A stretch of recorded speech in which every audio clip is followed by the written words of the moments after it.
আমরা অনেকে গুলিয়ে ফেলি সঞ্চয় এবং বিনিয়োগ নিয়ে। বলে রাখা ভালো যে বিনিয়োগ সংক্রান্ত প্রত্যেকটা বিষয় আপনাদের কনসেপ্টটা পুরো ক্লিয়ার থাকতে হবে, তাহলে ডিসিশনগুলো নির্ভুল হবে। আর যদি নির্ভুল নাও হয় তবু আপনার লস কম হবে। বাট যদি কনসেপ্ট এলোমেলো থাকে তাহলে আপনার জন্য মহাবিপদ। দেখেন, সঞ্চয় এবং বিনিয়োগ এই দুটো বিষয় নিয়ে অনেকেরই ধারণা যে সঞ্চয় যা বিনিয়োগও তাই। ব্যাপারটা কিন্তু আদৌ সেরকম নয়। সঞ্চয়ের একটা উদ্দেশ্য, বিনিয়োগের আরেকটা উদ্দেশ্য। সঞ্চয়ের উদ্দেশ্য হচ্ছে আপনার কিছু টাকা থাকলো, আপনি বিপদে পড়লে সেই টাকাটা ব্যবহার করতে পারবেন। বিনিয়োগ হচ্ছে এমন একটা বিষয় যেটা বাড়বে, আপনার সম্পদ বৃদ্ধি করবে। বিনিয়োগের মূল উদ্দেশ্য হচ্ছে ইনফ্লেশন যেটা, সেটাকে বিট করা। বলে রাখা ভালো, সঞ্চয় কিন্তু ইনফ্লেশনকে বিট করতে পারে না। সঞ্চয়ের উপরে ব্যাংকগুলো যে রেট অফ ইন্টারেস্ট দেয় সেটা সবসময়ই ইনফ্লেশনের চাইতে কম। দেখবেন ইনফ্লেশন যদি হয় 8%, 9%, 10%, সঞ্চয়ে আপনাকে রেট দিচ্ছে 3%, 4%, 5%। কিন্তু বিনিয়োগ আপনাকে ইনফ্লেশনকে বিট করতে সহায়তা করে যদি আপনি সঠিক জায়গায়, সঠিক পরিমাণে, সঠিক সময়ে বিনিয়োগ করতে পারেন। তবে সঞ্চয় কিন্তু ঝুঁকিমুক্ত। ঝুঁকিমুক্ত মানে সঞ্চয়ের টাকা আপনার কেউ নিয়ে যাবে না, মূল্য কমে যাওয়া ছাড়া। আপনি 100 টাকা রাখলে 104-5 টাকা পাবেন। কিন্তু বিনিয়োগ আপনি 100 টাকা রাখলে 200 টাকা পেতে পারেন। যেহেতু বিনিয়োগের রিটার্ন ইজ ভেরি হাই, সেখানে risk is also very high. তাহলে বিনিয়োগের প্রধান প্রধান কি অ্যাট্রিবিউটগুলো থাকে? প্রথম থাকে হচ্ছে ঝুঁকি। ঝুঁকির পরিমাণটা এখানে তুলনামূলকভাবে বেশি, আর সেজন্য এই ঝুঁকিকে হ্যান্ডেল করতে শিখতে হয়। ইট ইজ লাইক ফায়ার, আপনাকে পুড়িয়েও ফেলতে পারে, আপনাকে আবার ভালো কাজও করে দিতে পারে। ঝুঁকি যেহেতু বেশি, সেহেতু রিটার্নও অনেক বেশি হওয়ার সম্ভাবনা থাকে। তাহলে রিটার্নের কথা আসলো।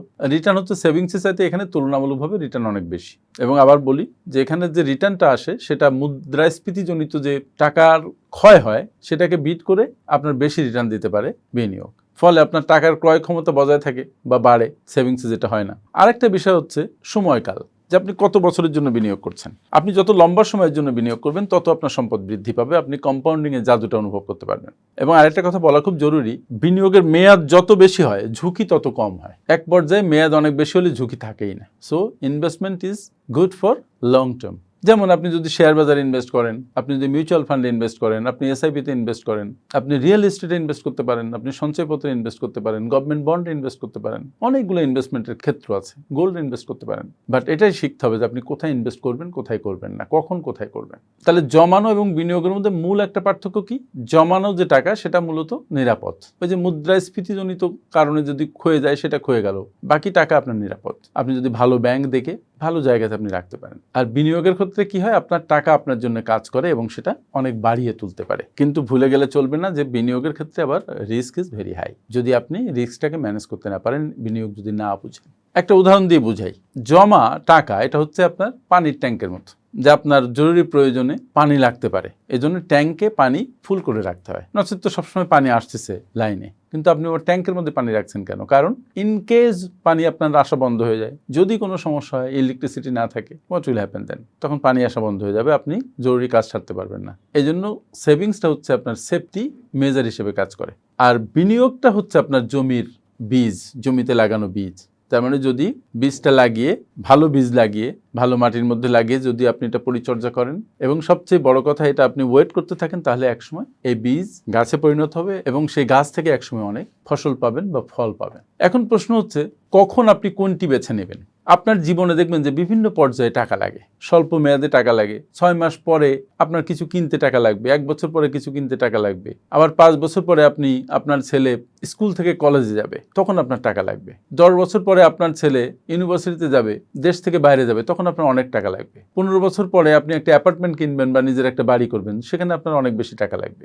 তাই আপনার টাকা জমানোর কৌশল, বিনিয়োগের কৌশলটা বুঝতে হবে। যেমন ধরুন আপনার 6 মাস পরে একটা টেলিভিশন কিনতে হবে, টেলিভিশনের দাম 60,000 টাকা, তাহলে প্রতি মাসে আপনি 10,000 টাকা করে জমাবেন, 6 মাস পরে একটা টেলিভিশন কিনতে পারবেন। আপনি জরুরি তহবিল গঠন করবেন, আপনার জরুরি তহবিল নেই, সেক্ষেত্রে আপনি কি করবেন? আপনি প্রতি মাসে মাসে কিছু টাকা সঞ্চয় করে জরুরি তহবিলটা আগে গঠন করবেন। যদি মনে করেন যে এই সময় আপনি বিনিয়োগ করবেন না, করা দরকার নেই, আগে আপনি জরুরি তহবিল গঠন করে ফেলেন। আরেকটা বিষয় হচ্ছে কি, যে বিনিয়োগ শুরু করার আগে পারলে আপনি আপনার ঋণ যেগুলো আছে এগুলো পরিশোধ করে ফেলুন। কিন্তু যদি এমন হয় যে আপনি 20 বছর মেয়াদে লোন নিয়েছেন কিন্তু এখন আপনার জরুরি তহবিল নেই, সেক্ষেত্রে ভিন্ন কথা। ওই লোনও আপনার চালিয়ে যেতে হবে, আপনার জরুরি তহবিলও গঠন করতে হবে। তখন আপনার কনজামশন কমাতে হবে, অপব্যয় কমাতে হবে।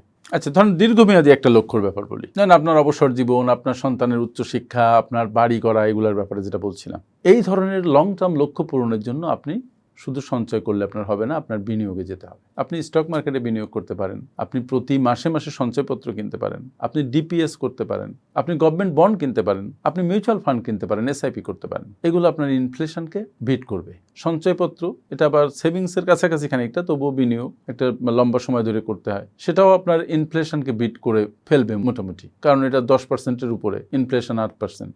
মূলত আপনি একজন স্মার্ট ইনভেস্টর হিসাবে আপনার সঞ্চয় পরিকল্পনাও জানতে হবে, বিনিয়োগের পরিকল্পনাও জানতে হবে, কিভাবে কোন পারপাজে কেন কিভাবে বিনিয়োগ করতে হবে সেটা আপনাকে জানতে হবে। এবং আরেকটা বিষয়, এগুলো আপনি সুচারুভাবে তখনই করতে পারবেন যখন আপনি একটা বাজেট করবেন। আপনার যদি বাজেট না থাকে তাহলে কিন্তু আপনার এটা করাটা মুশকিল হয়ে যাবে। দেখবেন যে খাতে আপনি খরচ করতে চান নাই সেই খাতে খরচ করে ফেলেছেন। আপনি বিনিয়োগ করতে চেয়েছিলেন কিন্তু করতে পারেন নাই। আপনি সঞ্চয় করতে চেয়েছিলেন কিন্তু সেই টাকা অন্য কাজে খরচ হয়ে গেছে। এই জন্য you need to prepare a budget and you need to follow it, review it strictly. তো বন্ধুরা, আজকে আমরা একটা জিনিস শিখলাম, সেটা হচ্ছে টাকা জমাবো এবং বিনিয়োগ করব, কিভাবে করব, কোন মাধ্যমে করব, কখন করব, এবং এই দুটোর মধ্যে একটা পার্থক্য আছে সেটা আমি ক্লিয়ার করে দিলাম। আশা করি এই দুইয়ের মধ্যে আর আপনারা দুটোকে আর আপনারা গুলিয়ে ফেলবেন না।